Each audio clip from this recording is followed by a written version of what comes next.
Article 2, the President. The President is the leader of the country. He signs laws, and laws are rules established for our country. To become the President, there are requirements and qualifications. There are 3 requirements. 1, he or she must be a natural-born citizen of the United States, which means he must be born in the United States. 2, he must be a resident for 14 years, which means he must live in the United States for at least 14 years while being a citizen. And 3, he or she must be 35 of age or older. The enumerated powers for the President is grant pardons to citizens convicted of a crime, veto legislations passed by Congress, and a veto would be in place in case of the representative governments that divide their executive and legislature functions. Legislation veto refers to the power of a legislature or one house of a legislature to nullify an action of the executive authority.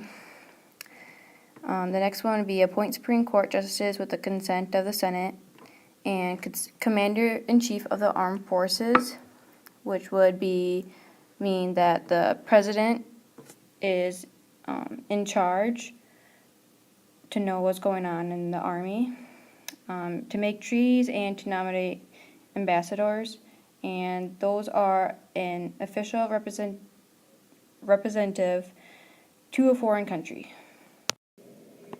Implied powers for the President is ordering a draft, and a draft is a recruitment for military service.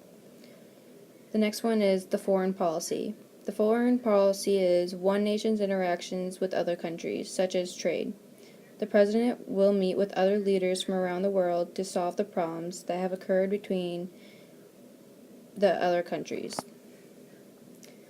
The next one is the removal of administrators. And as chief executive, the President holds the power over the executive branch officers unless such removal is limited by the public law.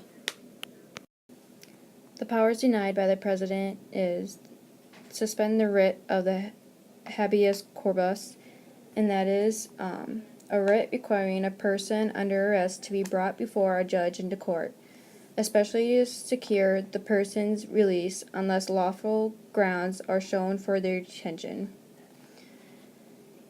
To declare war, pardon impeach officials, which is an impeachment is when an official is accused of an unlawful activity, which includes the removal of the official who has convicted that.